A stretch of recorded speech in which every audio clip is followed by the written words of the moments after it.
I've noticed an online trend recently where people coming to Australia on a working holiday visa, particularly Brits, are really struggling to find jobs. Yet, when it came to job hunting for myself, it only took me a couple of weeks. And here I am in my new job. So why are so many people struggling to find jobs? Having just been through the process myself a couple of months ago, I think I may have a few ideas as to why so many people are struggling to land even simple jobs like hospitality, like the one I've got myself. Hey, I'm Lottie and I just moved to Sydney last year. And if you're also thinking about moving over to Australia for work, you are definitely going to want to watch this video. I'm going to discuss my honest findings from going through the job hunting process myself, common misconceptions I think about getting work in Australia, and where I think a lot of people are going wrong in the process. I'm also going to be sharing with you my proven process for how I landed my hospitality job, so you don't waste valuable time when you arrive and can get that income source sorted as soon as possible, because you don't want you spending months struggling to get a job and eating into your savings. I do want to establish before I get into the video that I'm going to be focusing on hospitality jobs,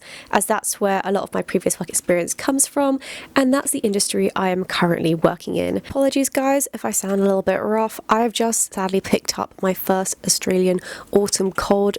I'm sick. So without further ado, let's get into it. I think Australia is often marketed as a tropical paradise where people can just pack up their bags, book that one-way flight, hop on a plane, land here and start a fresh new life. Easy peasy lemon squeezy. But it's not always as simple as that. And the reality is that more migrants than ever are moving to Australia post-COVID than pre-COVID, with nearly 500,000 arriving between 2023 and 2024 alone, including 207,000 students and 80,000 people on working holiday visas. And this means that, particularly in the cities, there's simply more competition than ever before. You're not the only one arriving here on a visa to work. There are also hundreds of thousands of other people who are doing the same, and sometimes you're all competing for the same jobs. And this competition means that to be able to get a job quickly and simply in a sector like hospitality, you kind of need previous work experience and people skills to be able to stand out against the competition. Because if you don't, you're automatically going to be at the bottom of the pile of people applying. And if that is the case, it might be worth looking at more regional jobs in kind of less busy and mainstream areas where the demand typically is much higher. And if you're British, just because you share the same queen as Australians does not mean that you're at an advantage when it comes to landing a job easily in Australia. For example, on CVs, a lot of British place names just simply won't be known here. Instead, it's really going to come down to how well you can prove the skills that you're claiming to have. For starters, you need to be a good talker and I think quite confident when it comes down to talking to your potentially future employer in the interview. And secondly, you need to be able to ace your trial when it comes down to proving the skills that you're claiming to have. Another misconception I think that a lot of people have about coming here and when it comes to work is that you'll only need one job, which actually isn't the case, particularly for smaller towns outside of the big cities. I'm thinking places like Wollongong and the surrounding suburbs south of Sydney, or even places like Byron Bay. I have friends who have lived in both places, and in both situations they had to find multiple hospitality jobs at a time, as the small businesses there just don't have 30 hours plus on offer for people. So you might be able to get 15 hours at one place and you'll need to pick up a second job to kind of bulk out your hours for the week. So the process, how I got my first job in Australia. To start with, I think it's worth discussing briefly Australia's 3 types of employment, as these are different to the UK, and it was something I learned when I first got into it and had to do a bit of research on. You have full-time and part-time, which are salaried. So full-time is probably like 38 hours salary based. And then you have part-time, which is also salary. You also then have a third category, which we don't have in the UK, called casual, which is basically the equivalent of what we'd call hourly. And casual means that can be any amount of hours. And with casual, you, as well as getting an hourly pay in hospitality, you'll get bonus pay on the weekends, but you don't always necessarily get sick pay or holiday pay. Those are often for part-time and full-time salaries. So most hospitality jobs will be casual based, so you just work as many hours as you like. I get $29 an hour just as a casual all-rounder, and on weekends I get $35 an hour.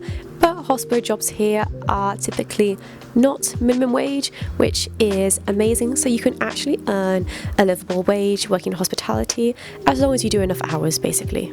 Okay, so now I've explained how the salaries work here. Let's get into the process. So the first thing I did when arriving, I took the time basically to scout out potential places of work. And this involved basically going to get coffee at a lot of coffee shops, sitting there, watching and observing them. You know, how good was the coffee? How good was the food? Was the place nice? How are the staff interacting with each other? Did they seem happy? How do they interact with me? Having worked in hospitality places before, including a lot of coffee shops, I kind of know the signs to look for, kind of like green flags as a kind of like, you know, is this a place I'm going to enjoy working? Because ultimately you want to be happy at your job, right? You can also look at employee review websites. These are absolutely worth checking out, particularly for bigger companies. And you can also look at companies' social medias and websites as well, just to learn a bit more about what they do, the food and drinks they make, and just get an idea of more of the general environment that you could be working in. The reason why this is so important to do is basically I didn't do this for one of my the places that I applied to, and I ended up getting a trial. Well, I did do it, but only after I'd accepted the trial, unfortunately. So I went there the day before the trial just to check out and kind of prepare myself for the trial the next day, and I absolutely hated it. It was loud, it was busy, the staff all looked miserable. It was just not the kind of environment I was looking to work in. Had I checked out the place beforehand, I would not have applied to them. I don't think at all anyway. What we're going to do with all the places that you're visiting is basically put them on a target accounts list. If you visit them and you don't like them, don't put them on the list. So once you've got your list of enough target accounts, and I would probably say, I don't know, to start with, at least 25, you can always keep adding to it. This is the list of places you are going to try and convince to hire you, or work your way through and check out if they are hiring. The way you can check if they're hiring is go through and check out their websites. Normally, some places have a hiring section on there. They might not even be hiring for specific jobs, but they might say, interested in working with us, email this person or put this form through. If they don't have a hiring section on the website, you can check out their social media, as a lot of companies post on there, or check sites like Indeed or Seek to see if they've got jobs posted on there. If they are hiring, obviously apply through either the websites they're posted on or the website. And if not, you're going to contact them by either email, or some places where I couldn't find a contact email for them, you can even message them by social media. And when you're contacting them by either email or social media, you basically want to write a short but detailed, personalized cover letter explaining who you are, your skills, availability, and if there's any job opportunities with the company for you. And attach your CV. Attaching your CV is super important so they can look at it. When it comes to your availability, I think in reality you can't really be that picky, and you're going to have to say available 7 days a week, all hours, unless you have a really important reason of why you can't work certain days and hours. As employers looking to hire people are going to hire those who have more availability compared to someone who doesn't. And once you worked your way through that list, hopefully you will hear back from 1 or 2 or 3 of them within a week. If not, I'd recommend until you hear something back and you get a trial, keep expanding the list. And I got my job through a job form through one of the websites, but I wouldn't have found it because they didn't have job postings online anywhere, so I only found out that they were hiring through their website. This was before they kind of had stuff on social media, and it was also really sweet as I had a really lovely interaction with the manager when I visited as a customer. And then when I came back for my interview, he actually recognized me, and I recognized him, and it was automatically kind of, I think it gave it a nice tone off the bat because we'd already actually had a chat when I was there, and I guess already had like a friendly interaction with each other. So even small things like that, when you're going to scout places out, like chatting to people, just in case then you do get an interview and a trial there, it just helps kind of start things off on the right foot.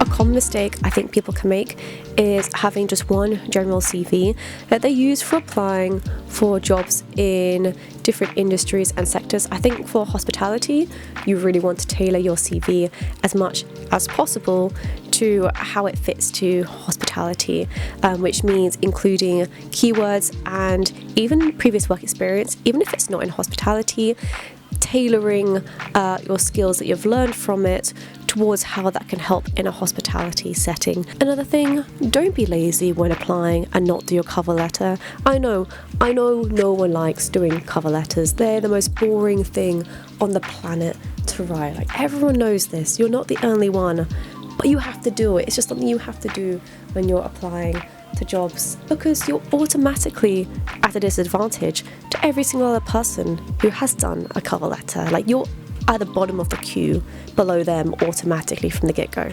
Like, why would you do that to yourself?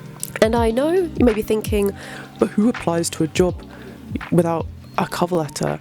Well, for the jobs that I apply to on Seek, I think it was, or Indeed, I can see the percentage of people who added a cover letter versus didn't.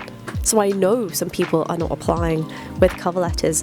And you may not think a hospitality job, like an all-rounder cafe person, you may not think that job is worthy of a cover letter, but trust me, if you want it, it is worthy.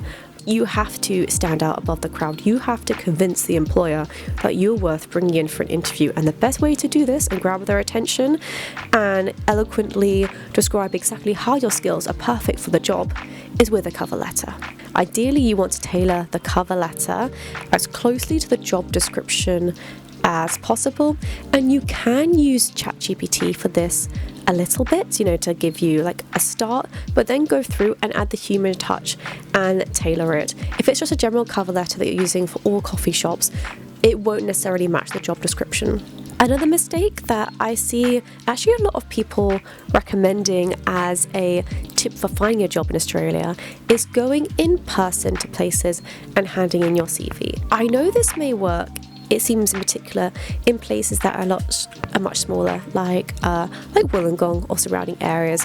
My friend who lives down there actually used this trick herself. She'd go in, introduce herself, hand a CV in, chat to the owner, and I think this does work for smaller places, but for larger places like chains, I think it's not as good a tactic, as they'd probably much rather you applied via the website or via a specific careers route or email a specific email to make sure the CV goes to the right person who's in charge of recruiting, as opposed to it just being handed in to a general staff member. If it's handed to a general person, the chances of it getting to someone near the top that is responsible for recruiting isn't always super high. My boyfriend, who works in hospitality management, even accidentally one day tucked a CV in his back pocket, didn't wear those trousers for weeks, and found it weeks later in the back pocket. Like, these accidents happen. Okie dokie, that is